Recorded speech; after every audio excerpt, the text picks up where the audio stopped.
हाँ, कैसे भाई? क्या समस्या है?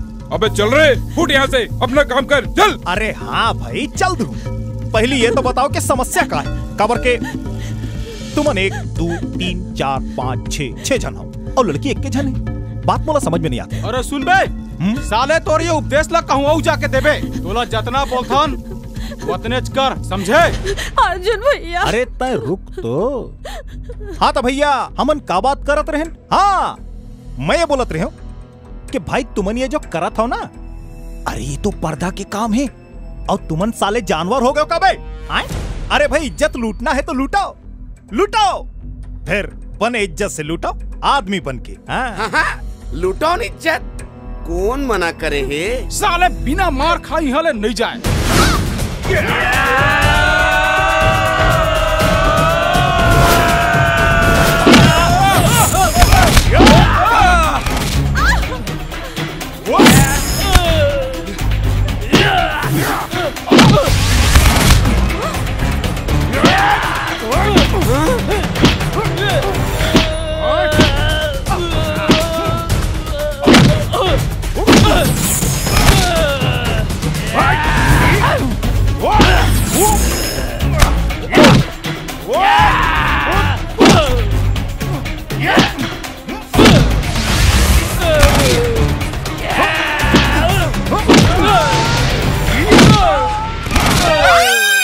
कार मारता तेजी, चले टोटल बिगाड़ दो साले।